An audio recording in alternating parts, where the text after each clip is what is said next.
Nusantara adalah kata yang digunakan oleh orang Indonesia untuk menggambarkan pulau-pulau dari Sabang sampai Merauke. Penggunaan istilah itu dimulai pada awal abad ke-20 ketika Ki Hajar Dewantara memilih Nusantara sebagai nama alternatif Hindia Belanda.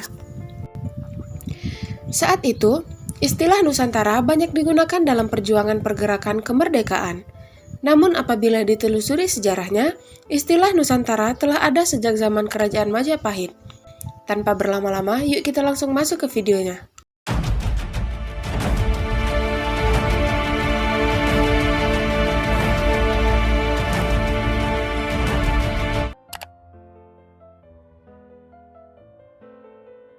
Di Indonesia, istilah Nusantara secara spesifik merujuk kepada Indonesia atau Kepulauan Indonesia. Kata ini tercatat pertama kali dalam Kitab Negara Kertagama untuk menggambarkan konsep kenegaraan yang dianut Majapahit, yang kawasannya mencakup sebagian besar Asia Tenggara, terutama pada wilayah kepulauan. Konsep mengenai Nusantara sebagai sebuah daerah yang dipersatukan pada awalnya bukan berasal dari Gajah Mada, melainkan oleh Raja Kertanegara dari Kerajaan Singasari atau Singosari dalam prasasti Mula Malurung yang diterbitkan oleh Kertanegara pada tahun 1255 atas perintah ayahnya, yaitu Wisnuwardana yang berkuasa pada tahun 1248 sampai 1268. Selain itu, pada tahun 1275, istilah Cakrawala Mandala Dwipantara digunakan oleh Kertanegara untuk menggambarkan aspirasi mengenai Kepulauan Asia Tenggara yang bersatu di bawah kekuasaan Singasari dan ditandai sebagai permulaan atas usahanya dalam mewujudkan aspirasi tersebut. Dwipantara merupakan sebuah kata dalam bahasa Sanskerta yang berarti pulau-pulau yang berada di tengah-tengah, sebagai sinonim terhadap kata Nusantara karena baik Dwipa maupun Nusa sama-sama berarti pulau. Pribumi Nusantara atau pribumi Indonesia juga dikenal sebagai orang Indonesia yang akar leluhurnya berada di Nusantara sejak zaman prasejarah dari abad ke-7 Masehi hingga abad ke-13 Masehi.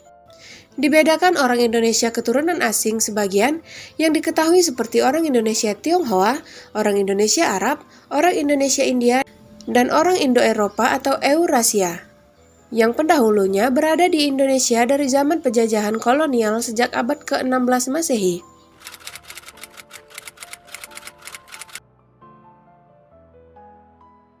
Dalam konsep kenegaraan Jawa pada abad ke-13 hingga ke-15, raja merupakan raja dewa, yang berarti raja yang memerintah adalah juga penjelmaan dewa.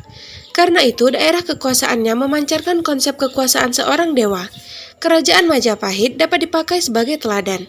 Negara dibagi menjadi 3 bagian wilayah, yaitu yang pertama, Negara Agung yang merupakan daerah sekeliling ibu kota kerajaan tempat raja memerintah.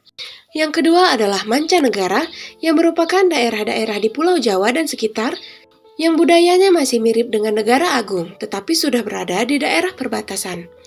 Dilihat dari sudut pandang ini, Madura dan Bali adalah daerah mancanegara. Lampung dan Palembang juga dianggap sebagai daerah mancanegara. Yang ketiga adalah Nusantara yang berarti pulau lain atau di luar Jawa. Daerah di luar pengaruh budaya Jawa tetapi masih diklaim sebagai daerah taklukan yang para penguasanya harus membayar upeti. Pada tahun 1336 Masehi, Gajah Mada menyatakan dalam Sumpah Palapa, yang berarti dia Gajah Mada Patih Amangkubumi tidak ingin melepaskan puasa. Ia Gajah Mada. Jika telah mengalahkan pulau-pulau lain, saya baru akan melepaskan puasa. Jika mengalahkan Gurun, Seram, Tanjung Pura, Harung, Pahang, Dompo, Bali, Sunda, Palembang, Tumasik, demikianlah saya baru akan melepaskan puasa. Kitab Negara Kertagama mencantumkan wilayah-wilayah Nusantara, yang pada masa sekarang dapat dikatakan mencakup sebagian besar wilayah modern Indonesia, yaitu Sumatera, Kalimantan, Nusa Tenggara, sebagian Sulawesi dan pulau-pulau di sekitarnya, sebagian Kepulauan Maluku dan Papua Barat, ditambah wilayah Malaysia, Singapura, Brunei, dan sebagian kecil Filipina bagian selatan. Secara morfologi, kata ini adalah kata majemuk yang diambil dari bahasa Jawa kuno, yaitu Nusa yang berarti pulau dan Antara yang berarti lain atau seberang. Kata Nusantara tidak hanya digunakan oleh orang Jawa dan tidak hilang setelah runtuhnya Majapahit. Kata ini dapat ditemui di Sejarah Melayu, sebuah sastra Melayu klasik yang ditulis paling awal pada tahun 1612. Tetapi kata ini tetap dikenal hingga manuskrip tahun 1808.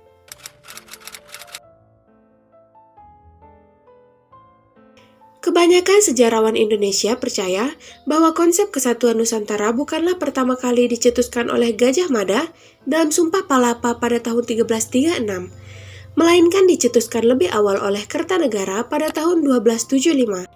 Sebelumnya dikenal konsep Cakrawala Mandala Dwipantara yang dicetuskan oleh Kertanegara Raja Singasari. Dwipantara adalah kata dalam bahasa Sanskerta untuk kepulauan antara, yang maknanya sama persis dengan Nusantara. Kertanegara memiliki wawasan suatu persatuan kerajaan-kerajaan Asia Tenggara di bawah kewibawaan Singasari dalam menghadapi kemungkinan ancaman serangan Mongol yang membangun dinasti Yuan di Tiongkok. Karena alasan itulah, Kertanegara meluncurkan ekspedisi Pamalayu untuk menjalin persatuan dan persekutuan politik dengan Kerajaan Malayu Dharmasraya di Jambi. Pada awalnya ekspedisi ini dianggap penaklukan militer, akan tetapi belakangan ini diduga ekspedisi ini lebih bersifat upaya diplomatik berupa unjuk kekuatan dan kewibawaan untuk menjalin persahabatan dan persekutuan dengan Kerajaan Malayu Dharmasraya. Karena Kertanegara justru mempersembahkan Arca Amogapasa sebagai hadiah untuk menyenangkan hati penguasa dan rakyat Melayu. Sebagai balasannya, Raja Melayu mengirimkan putrinya, Dara Jingga dan Dara Petak, ke Jawa untuk dinikahkan dengan penguasa Jawa.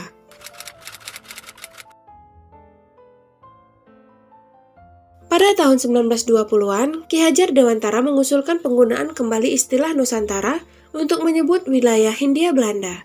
Nama ini dipakai sebagai salah satu alternatif karena tidak memiliki unsur bahasa asing, dan juga alasan lain dikemukakan karena Belanda sebagai penjajah lebih suka menggunakan istilah Indi yang berarti Hindia dan menimbulkan banyak keracuan dengan literatur berbahasa lain yang dapat menunjukkan identitas bangsa lain yakni India. Istilah ini juga memiliki beberapa alternatif lainnya, seperti Indonesia yang berarti Indonesia dan Insulinda berarti Kepulauan Hindia. Istilah yang terakhir ini diperkenalkan oleh Edward Dowes Dekker.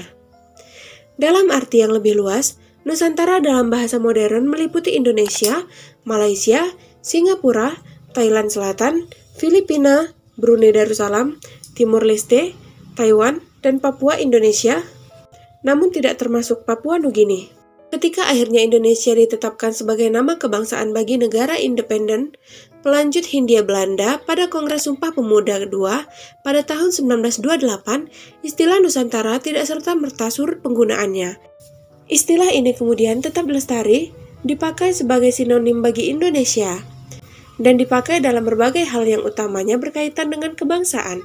Contohnya yakni baik dalam pengertian kebudayaan, antropogeografik, maupun politik, misalnya dalam konsep wawasan Nusantara. Sekian pembahasan kita di video kali ini. Jika informasi yang aku sampaikan kurang lengkap, bisa kalian tambahkan di kolom komentar. Dan jika penyebutan nama, gelar, ataupun tempat yang aku katakan kurang tepat, aku mohon maaf. Seperti biasa, jangan lupa like, komen, dan subscribe, serta aktifkan tombol loncengnya juga, agar tidak ketinggalan video terbaru dari channel aku. Terima kasih buat kalian yang sudah menonton, dan sampai jumpa di video selanjutnya.